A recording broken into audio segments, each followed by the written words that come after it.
공부를 열심히 해서 좋은 대학을 가면 성공할 수 있을 거라 믿었습니다. 인서울 중에 중대면 공부 잘한 거잖아요, 그죠? 고등학교 때 교과서를 보면요, 멘트 하나도 질문도 다 적혀있어요. 제 교과서를 가져가는 게 핫했었어요. 지 교과서만 보면 무슨 얘기했는지 다 알 수 있다고. 남편은 6시 칼퇴근을 하는데 저는 아침 9시에 퇴근을 하는 거예요. 밤에 근무하시는 거예요? 하루 종일 근무하고. 자영업이 성공해서 돈을 많이 벌면 그 또한 행복해질 거라고 믿었습니다. 밤을 새도 네. 300만 원 이상 벌지 못했잖아요. 아이를 키우면서도 월 1,000만 원 너무 바빠가지고 밥 먹을 시간도 없고, 제가 단도염으로 병원에 입원해서 수술해서 쓸개를 제거하는 수술을 했거든요. 진짜요? 누군가 전해준 대단한 기회에 여러분의 편견이 그 길을 막았다고 생각하진 않으십니까? 저는 이 회사를 딱 들었을 때 이거는 무조건 가져가는 게 나한테 득이다. 그래서 이제 그 매칭 보너스를 알려주실 때 먼저 사인하시라고 해서 제가 하세요 라고 했는데 안 하시는 거예요. 그래서 그때 소개해 주신 다른 분이 매칭을 가져가셨죠. 첫 해 6개월에 1,000만 원, 다음에는 한 3,300만 원 정도, 그 다음에는 한 5,600만 원 정도, 작년에는 한 1억 1,000 좀 넘게 버는 것 같아요. 안녕하세요, 유충. 오늘은 최연소 월천녀 우리 이지 이사님, 안녕하세요. 부끄럽지만 월천녀 이지입니다. 자랑스러우셔야죠. 부럽습니다, 월천녀. 사장님, 그 학교를 제가 중학교 때 다니던 학교에서 항상 거쳐갔던 학교를 다니셨더라고요. 중앙대 맞으시죠? 네, 맞습니다. 예, 건축학과 전공하셨다고. 네. 왜 건축을 하셨어요? 저는 네. 꿈이 있어서 간 건 아니고요. 성적에 맞춰 갔습니다. 인서울 중에 중대면 공부 잘한 거잖아요, 그죠? 그냥 열심히 했던 것 같아요. 저는 네. 타고난 머리가 좋진 않거든요. 노력으로 승부했습니다. 그냥 학교 공부는 이제 예습복습? 이걸로 많이 했고요. 명문대생들이 많이 하는 그 멘트네요. 예습과 복습으로. 네. 선생님이 해주시는 거를 다 받아 적었어요. 고등학교 때 교과서를 보면요, 멘트 하나도 질문도 다 적혀 있어요.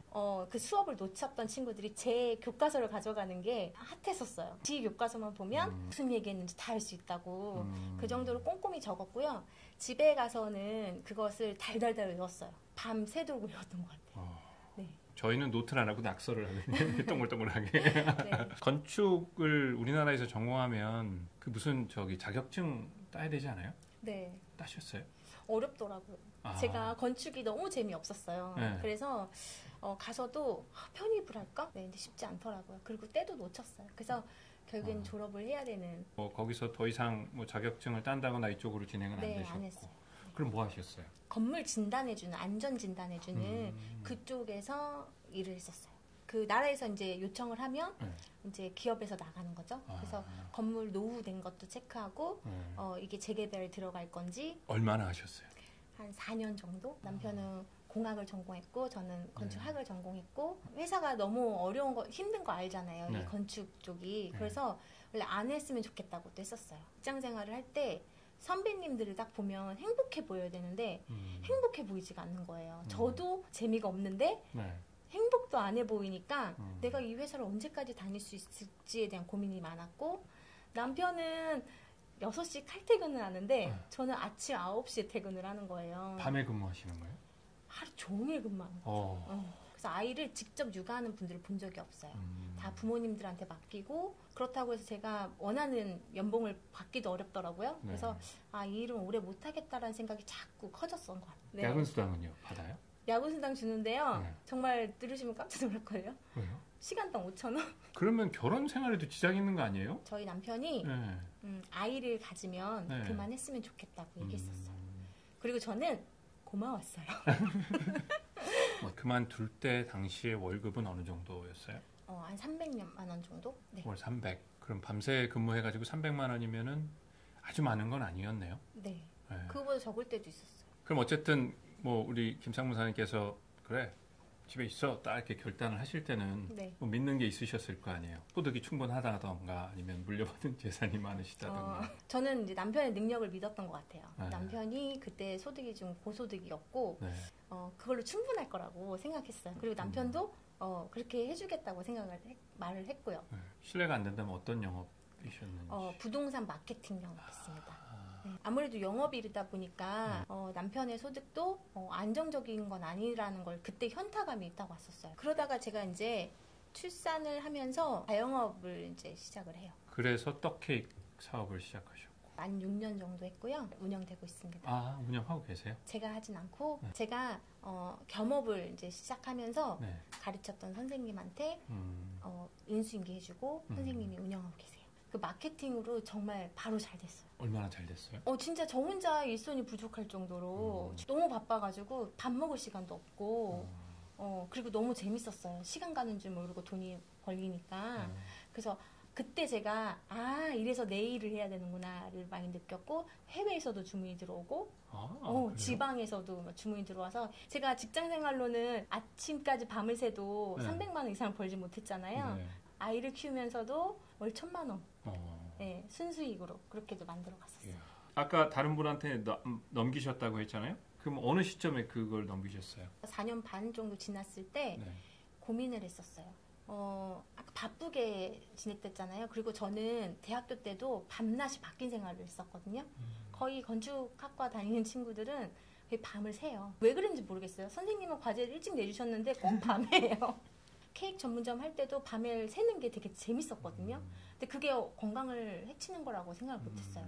그렇죠. 밥도 잘 못 먹고 잠도 잘 못 자고 그런 생활을 하다 보니까 제가 어느 날 저는 진짜 건강을 자부하던 진짜 감기도 잘 안 걸리고 병원을 잘 안 갔던 사람이었는데 갑자기 배를 부여잡고 병원을 가야 되는 계기가 생겨요. 그게 담석이 와가지고 제가 단노염으로 병원에 입원해서 수술해서 쓸개를 제거하는 수술을 했거든요. 진짜요? 네.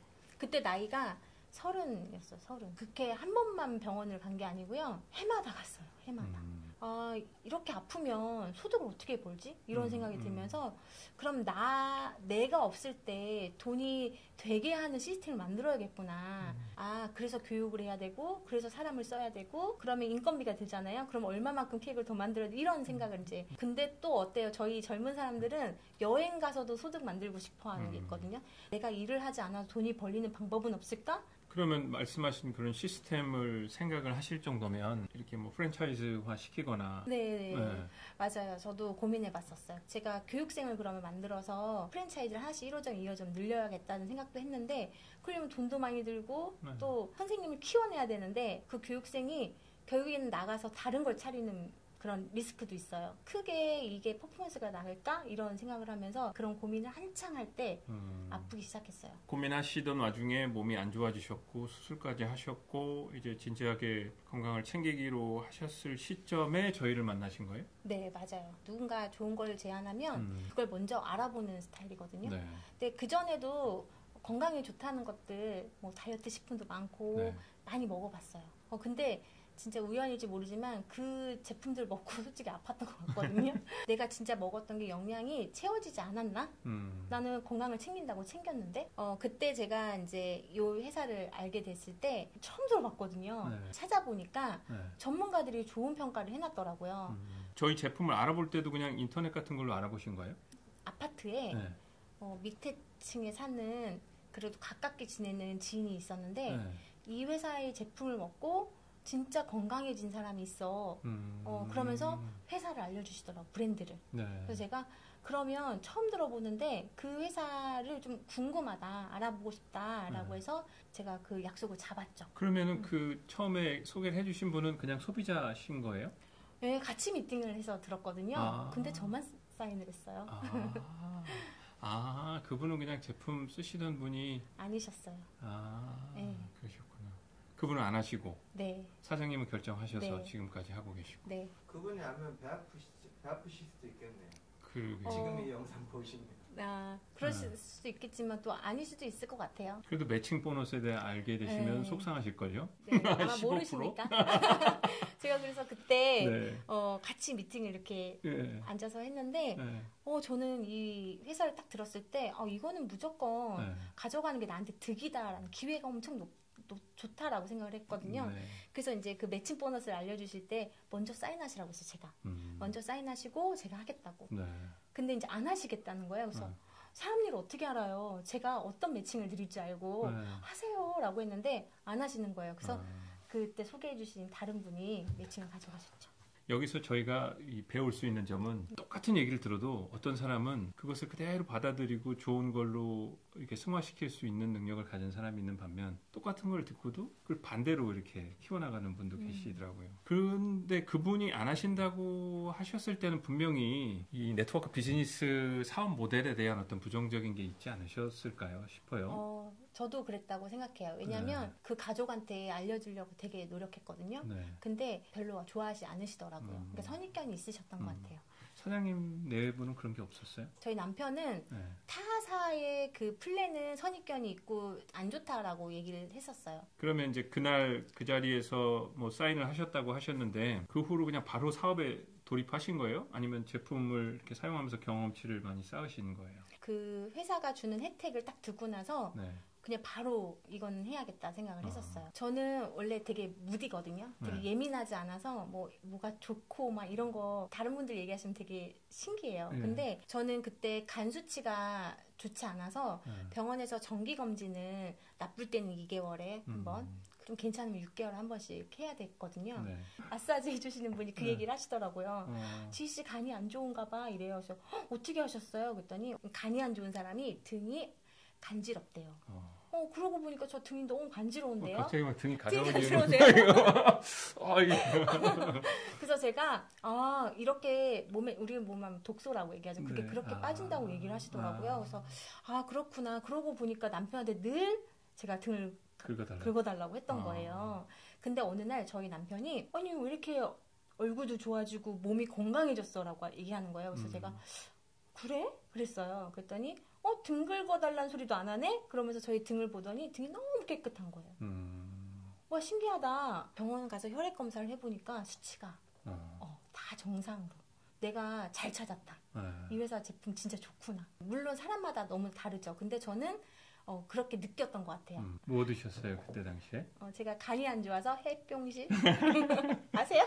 네, 햇병실 알죠. 네, 그리고 제가 식사를 제때 못했기 때문에 식사를 잘 챙기려고 뉴뜨리미 먹었죠. 뉴뜨리미. 그리고 이제 늘 준비한 일본 거. 제품인가요? 그러셨구나. 네, 미국산입니다. 이거는 분명히 해야 되는 일이구나라는 확신이 서셨고. 네. 김상무 사장님께서는 이미 하고 계신 일이 있으셨고 뭐 어떻게 얘기하셨어요? 뭐 지원해 주셨어요? 아니면 난 이거 너무 하고 싶은데 우리 남편이 반대하면 어떡하지? 뭐든지 전략이 중요하다고 생각해요. 상대를 알아야 그렇죠? 공략을 하잖아요. 이 회사를 알려주고 싶은 거예요. 근데 어떻게 알려주지 하다가 제가 저희 공방으로 제품을 주문을 했어요. 그리고 남편을 오게끔 했어요. 그리고 그 박스를 보게 했어요. 어슬렁어슬렁 됐죠.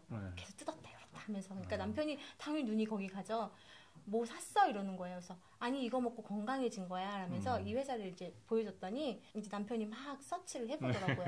주식도 찾아보고 이 회사 처음 들어봤다고 하면서 그러면서 저희 남편이 이거야 나 이거 팔래 이러는 거예요 저한테. 그래서 제가 팔 수 없어 라고 했어요. 팔 수 없는 게 어딨어? 그래서 오빠가 생각하는 것처럼 팔 수 있는 게 아니야. 이것을 유통할 수 있는 방법을 설명해 줄 사람을 소개시켜줘 해서 저희 스폰서님을 소개시켜 드렸고 진짜 딱 10분만 듣고도 이해를 하더라고요. 그리고 나서 저희는 다음날 바로 그 회사를 서울 역삼으로 찾아갔어요. 진짜 되는 플랜인가? 남편한테 전달할 거면 남편의 좀 성향을 내 성향대로 하지 말고 남편의 성향에 맞춰서 하는 게 전략적으로 좋지 않을까라는 생각을 해요. 지피지기 백전백승 뭐 이런 얘기도 있잖아요. 이야. 남편이 적이에요? 네, 만약에 김상문 사장님이 끝까지 반대하셨어도 하셨을 거예요? 제가 지금에서 대답하면 했다고 말씀드리고 싶죠. 네, 왜냐하면 이렇게 성공할 수 있는 플랜인데, 그죠?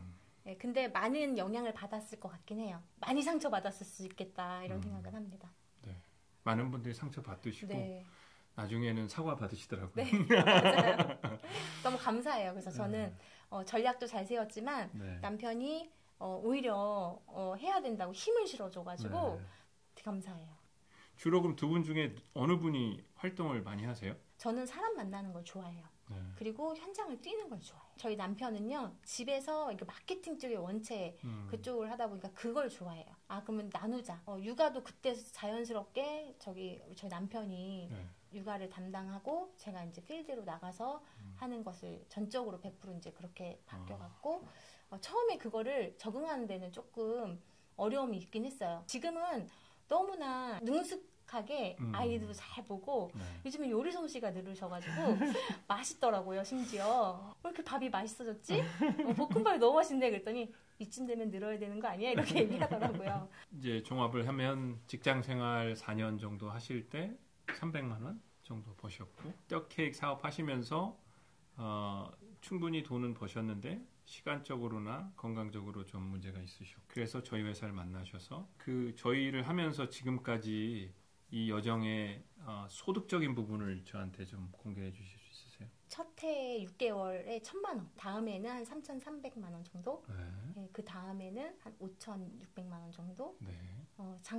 작년에는 한 1억 8천 좀 넘게 버는 것 같아요. 그러면 그 중간에 코로나도 있었고, 네. 뭐 경기가 지금 작년에도 그렇게 좋은 상황은 아니었잖아요. 제가 코로나 때 연봉이 2배 올랐어요. 어떻게 네. 그렇게 할 수 있어요? 사람도 못 만나고. 저는 3,500만 원 벌던 때 네. 그리고 4,500만 원 벌던 그 두 해가 네. 열심히 하는데 불구하고 그때 제가 성장이 그렇게 크진 않았거든요. 근데도 어떻게 하면 이 일을 좀 잘할까? 왜냐면 목표가 원체 크다 보니까 결국엔 내가 내공이 쌓여야 되고 경험치가 쌓여야 되는 거잖아요. 네. 그냥 거쳐가는 과정이라고 생각했어요. 코로나가 딱 온 거예요. 근데 저는 원체 위기에 되게 무딘 거죠. 그래서 네. 코로나가 막 위기라고 생각하기보다는 저는 기회다 이 생각을 했었어요. 남들이 후퇴할 때 한 발자국씩 앞으로 가면 더 앞으로 갭이 커지잖아요. 네. 남들 분명히 이때 집에 있을 건데 나는 이때 돌아다녀야지. 나라에서 돌아다니지 말라. 그래서 안전하게 마스크 다 쓰고 1대1로 만나니까 그리고 그 집에서만 만나잖아요. 소통도 다 하고 만나니까 오케이 하는 한에서 왜냐면 그분도 건강이 필요해서 저를 만난 건데 그분이 필요해서 요청을 한 거니까 이때 내가 코로나라고 집에 있으면 안 되겠다. 그럼 그 코로나 기간이 어려운 시기가 아니라 오히려 재밌고 성장하는 시기가 네. 되셨네요. 많은 걸 느끼고 많은 걸 경험했던 시기죠. 위험한 것도 약간 무디고 뭐 아픈 것도 무딘데 제가 항상 좀 긍정적이에요. 이 세상에 쉬운 거 없잖아요. 네, 뭐든지 경험한 거에 따라서 조금 더 어려우면 다 어려운 거예요. 네. 그래서 그냥 거쳐가는 거라고 생각했어요. 저는 이건 내가 그냥 거쳐가는 거구나. 해내야 되는 거구나. 이렇게 해서 자꾸 마인드 세팅을 했던 것 같고 그게 되게 저를 단단하게 만들었던 것 같아요. 빠른 시간 안에 성장을 하셨고 그 빠른 기간 안에는 사회적으로 어려운 시기가 절반 이상 차지하고 있었는데도 불구하고 이렇게 좋은 결과를 만들어내시는 데는 사장님만의 어떤 숨은 비밀이 있으실 것 같은데 숨은 비밀이라기보다는 네. 그런 원리, 그러니까 성공하는 원리를 일찍 깨우쳤다라고 볼 것 같은데요. 좋은 친구를 사겨라라고 하잖아요.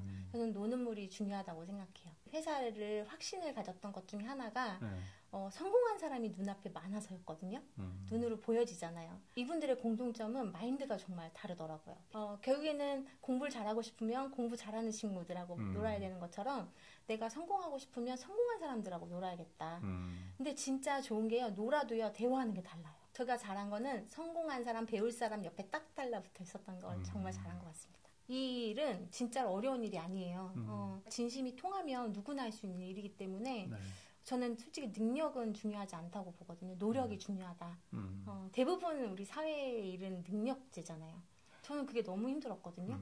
그 능력에서 치열하게 싸워서 이겨야 되는 그게 저랑 좀 안 맞아요. 저는 자영업할 때도 사람 쓰는 게 어려웠어요. 누구한테 능력을 자꾸 쓰라고 얘기해야 되는 거잖아요. 네. 그게 되게 미안하더라고요. 왜 미안하냐고 다들 얘기해요. 왜냐면 제가 임금을 주는데도 불구하고 더 줘야 되나? 이런 생각을 할 정도로. 그래서 저는 사람을 쓰면 안 되는구나 이런 생각을 했는데 저는 이 일이 사람을 쓰는 게 아니라 사람을 함께 도와서 내 진심을 다해서 함께 성장하는 일이어서 이거만큼 제 만족도가 높은 일은 없는 것 같아요. 이제 저희 일을 하기 전에든 저희 일을 하고 나서든 사장님은 치열하게 사신 것 같아요. 열심히. 네. 뭐가 달라요? 내가 변하고 얻으려고 해도 쉽지 않았던 삶이었거든요. 네. 경쟁이 치열하고 왜 금수저와 은수저가 왜 있겠어요. 그죠? 흑수저가 네. 왜 있고. 내 능력도 보통의 능력으로는 이 살아남기가 쉽지 않다라는 걸 느꼈거든요. 네. 근데 진짜 잘 살고 싶었거든요. 네. 그리고 효도하고 싶다.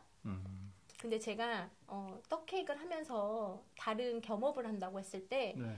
제일 걱정하셨던 게 저희 엄마세요. 하지 말라는 아닌데 저한테 지금도 바쁘게 일이 잘 되고 있는데 또 무언가를 하니까 건강도 걱정이 되는데 근데 제가 엄마한테 엄마 자영업으로는 효도 못할 것 같은데 이 일로는 엄마한테 분명히 효도할 수 있을 것 같다라는 얘기를 했었어요. 그래서 저는 뒷바라지 해주신 만큼 잘 살고 싶었고 자영업할 때는 이게 한계가 느껴지니까 내가 지금 그냥 잘 사는 거 부모님한테 손 벌리지 않고 이게 잘 사는 것만으로도 효도다라고 그냥 합리화했던 것 같아요. 제가 이제 이 일로 결과를 만들면서 효도할 수 있겠다. 근데 물질적으로는 보면 진짜 옛날엔 경제관념이 잘 없었어요. 그냥 옛날보다 더 잘 버니까 좀 더 좋은 거 먹고 좋은 거 쓰고 뭐 입고 하는 거에 좀 철없이 또 이렇게 지냈던 것 같은데 노는 물이 바뀌었잖아요. 정말 경제관념도 많이 배웠어요. 많이 번다고 해서 많이 쓰는 게 아니구나. 어떻게 소비를 하고 어떻게 돈을 만들어가는 거구나. 이런 거를 일찍이 배울 수 있는 공간이어서 되게 좋은 것 같아요. 지금 이 방송을 보고 계시거나 혹은 뭐 앞으로 만나게 되는 누군가에게 사장님께서 선배로서 조언을 한마디만 해주신다면? 능력이 없다고 꿈을 포기하신 분들, 미래를 포기하신 분들한테 용기를 좀 드리고 싶어요. 네. 저는 정말 진짜 겸손한 거 아니고 정말 너무 평범하고 네. 능력이 좋지도 않고 그리고 제 스스로가 뭐 머리가 똑똑한 것도 아니고 진실 그리고 노력 이거는 배신하지 않는다? 여러분들도 내가 앞으로 살아갈 일 정말 많잖아요. 근데 내가 능력이 없어서 못할 거야 생각하지 마시고 내가 부족하지만 노력을 했을 때 얻어갈 수 있는 건 무엇이 있을까 이런 방법 찾으시면서 하시면 분명히 멋진 미래가 펼쳐질 거거든요. 저는 예전에 대학교 때 부자 아빠 가난 아빠 책 봤었어요. 근데 그때 현금 흐름 사분면이 봤을 때 와닿지 않았었어요. 남의 것이라고 생각했었거든요. 근데 제가 직장 생활도 해보고 그리고 자영업도 해보고 그리고 이 일도 해보면서 이게 책에 나왔던 내용대로인 거예요. 우리 직장 생활했을 때는 한계가 있죠. 연봉 올리고 싶다고 올리는 거 아니잖아요. 네. 사장님이 올려주셔야 되는 거고 네. 그게 크지 않고 또 퇴직이라는 게 있잖아요. 네. 그죠? 그래서 자영업을 선택했던 거고 근데 자영업은 내가 나를 고용한 거기 때문에 소득은 좀 더 많이 벌 수 있는 기회이긴 했고 저도 그렇게 벌었지만 지속 가능하기에도 또 물음표가 있었어요. 근데 제가 잘한 건 그런 삶 안에서 방법을 찾고 기회를 찾으면서 노력이라는 거 했던 거 많은 걸 배울 수 있는 공간 안에 있어서 행복하고요. 여러분들도 그런 경험을 꼭 하셨으면 좋겠어요. 지금 내년이 기대되고 내일이 기대되고 10년 후가 기대되고 우리 아이들의 미래가 기대되는 삶을 살고 있어요. 저는 처음 시작할 때요. 네. 진짜 월 1억 이상 버는 게 목표였어요. 한번 벌어보고 싶었어요. 월 1억이라고 그러셨죠? 네, 월 1억. 월 1억을 찍으시는 그날 저하고 식사 한번 하시죠. 네, 제가 멋지게 식사 대접하도록 하겠습니다. 제가 대접을 해요? 아니요, 제가 대접하겠습니다. 월 1억이 쏘는 게 맞죠? 제가 대접하겠습니다. 알겠습니다. 제가 얻어먹도록 하겠습니다. 영광입니다. 네. 그럼 지금까지 유충이었습니다. 감사합니다. 감사합니다.